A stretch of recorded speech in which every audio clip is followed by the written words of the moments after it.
And joining us now is Representative Blake Farenthold, Republican from Texas. Welcome to the show, sir. Good to be with you. Hey, Congressman. Thanks for coming on tonight. We really appreciate it. No problem. It's always fun to be with you guys. Before we get started... I even like you enough to be with the guest host. And I'm from California, too. You guys are very open-minded in Texas. They really are. They really are. No, we're after all your employers. Oh, wow. Hell, you may get me. I got 9 or 10 of them. Now, I was at a plant opening with Governor Perry today, and he was talking about how we love the easy pickings of California business. Yeah, my beautiful wife is from Houston. And I get this nonstop stream of emails. Hey, here's a 3,500 square foot mansion you can get for $600,000, and here's a shack you could get in California for $2 million. Come on. Yeah. Congressman, I wanted to ask you before we get to the Fast and Furious news. This just came over the wires, and because it's about a Texan, I wanted to see if you had. And I know you're into pop culture. You're former DJ, so I want to get your thoughts on this. Lance Armstrong says Thursday night he has finished fighting a barrage of drug charges from the U.S. Anti-Doping Agency, putting his unprecedented string of 7 Tour de France titles at risk, along with his legacy as one of the greatest cyclists in history. This is amazing. The decision sets up likely lifetime ban from the sport and the possibility that Armstrong will be stripped of his signature achievement, the extraordinary run of tour titles he won from 1999 to 2005. As a fellow Texan, any reaction to that?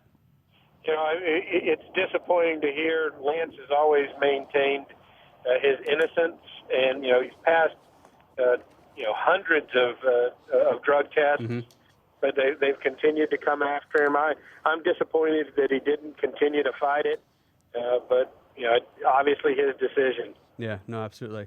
It's just amazing to think, that entire run could be disqualified. But he's been such a inspiration for so many people with his battle against cancer and his continued success. And my fear is this leaves the issue unresolved. I think there'll be people who think his not fighting it is an admission of guilt, and there'll be his defenders who take him at his word and say, at some point it's time to go on with your life.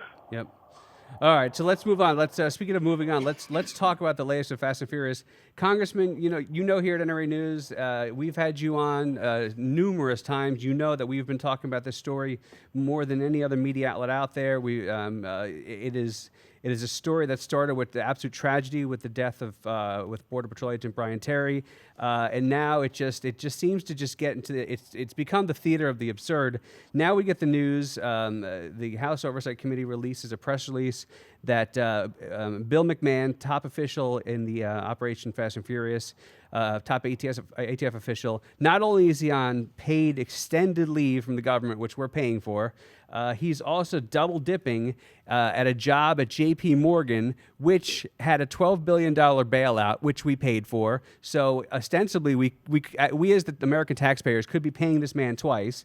Then you add in the unbelievable coincidence that J.P. Morgan is the credit card holder of the ATF's government credit cards. Congressman, how much weirder and crazier can this story get? It makes absolutely no sense to me. I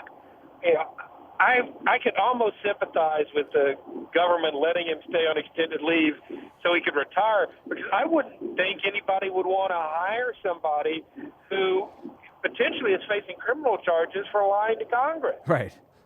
But the fact that we're paying him is bad enough. But then he goes out and gets a job with a company that does a lot of work for the government. It doesn't pass the smell test. Mm-hmm.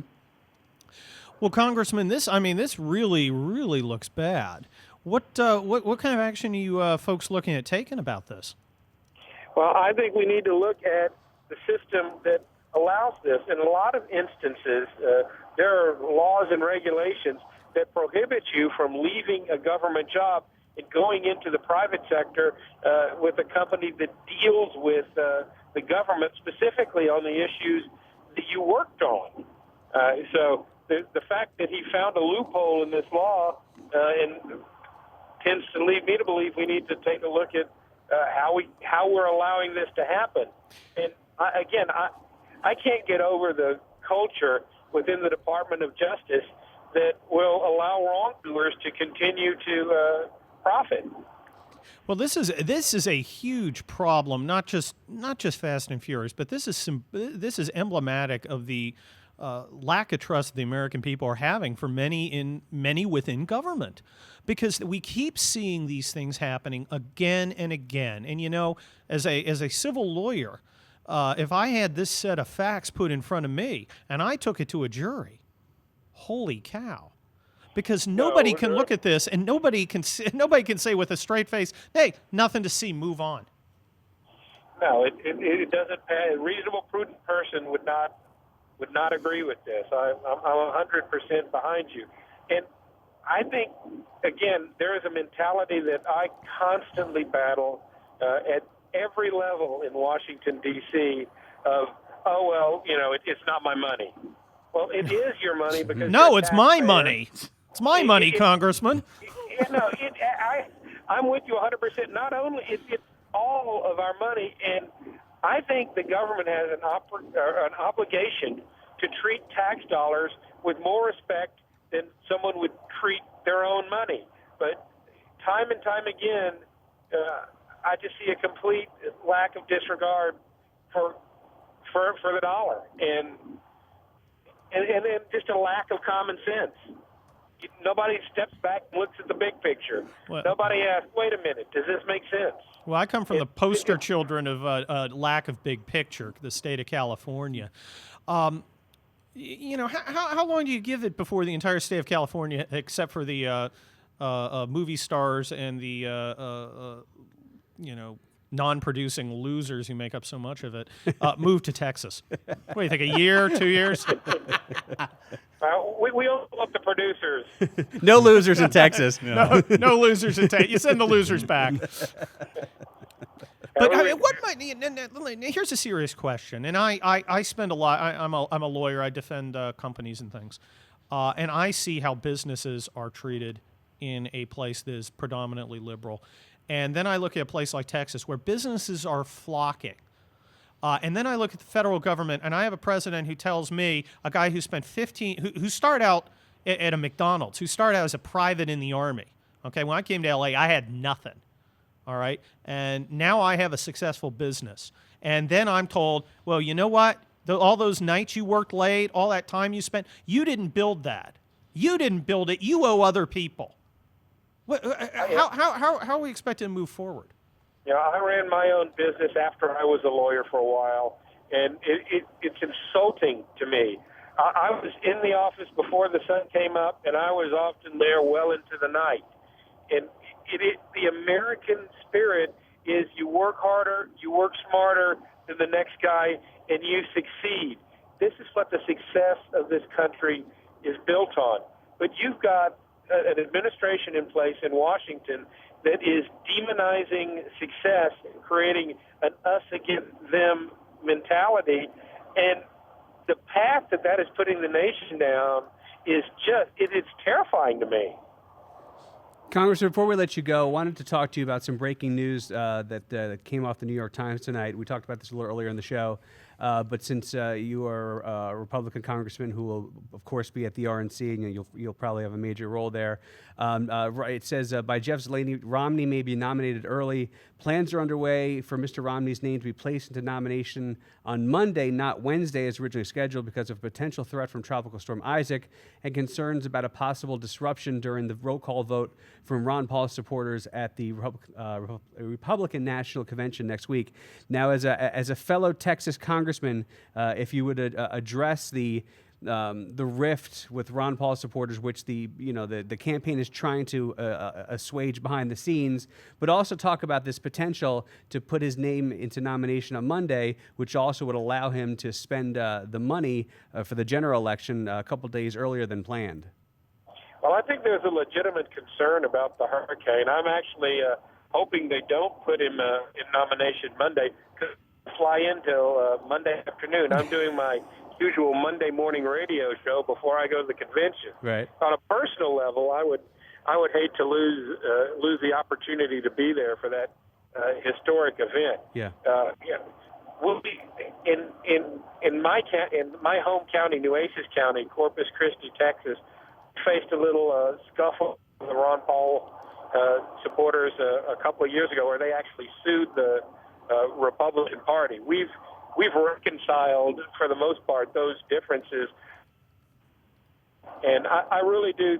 It's critical that the party be open to all different ideas. The libertarian beliefs and the Republican beliefs aren't that far apart, and I hope that we can find a way to work together to advance our common agenda and not get caught up in procedural infighting that'll be disruptive. It's my hope that Ron Paul's supporters, a lot of my new districting after redistricting falls into Ron Paul's area. Mm-hmm. But I hope his supporters are respectful of the Romney people, and the Romney folks and the organizers also are respectful of the different views the Ron Paul supporters have, and we're able to work together, and this doesn't end up in a procedural catfight. Yep, no, absolutely. And then later on the article, it says the Romney campaign has worked through most of the concerns about Mr. Paul, but officials says they were leaning towards moving up the roll call vote to Monday night, a night when television networks were not planning to broadcast the convention, to diminish the potential for any fireworks. So, you just talked about the fireworks part, but talk to me about the television networks part. What is your take on the fact that the big three networks won't even be broadcasting the first night of the convention, which will include Ann Romney's speech? Well, I'm an old school radio, television, film major. Been a DJ since I was in middle school, and I think that it's imperative that we take advantage of the TV time that we have and put the highlight events there. People say Republicans have a problem getting their message across in the media, and if we move the highlight event to a time that we're not planning on being on television, I think that's a missed opportunity to communicate our conservative values to people who will be watching. Mm-hmm. I would think it would be a mistake. Okay. Representative Blake Farenthold, thank you so much, sir, for being with us, and we look forward to seeing you down in Tampa. Yeah, well, hopefully we'll hook up with you in Tampa, and we'll get you live on the set, sir. I would love to visit with you. You got my cell phone number. Feel free to call me. Thank you, Congressman, very much. Appreciate it, sir. Thank you, Bye. sir.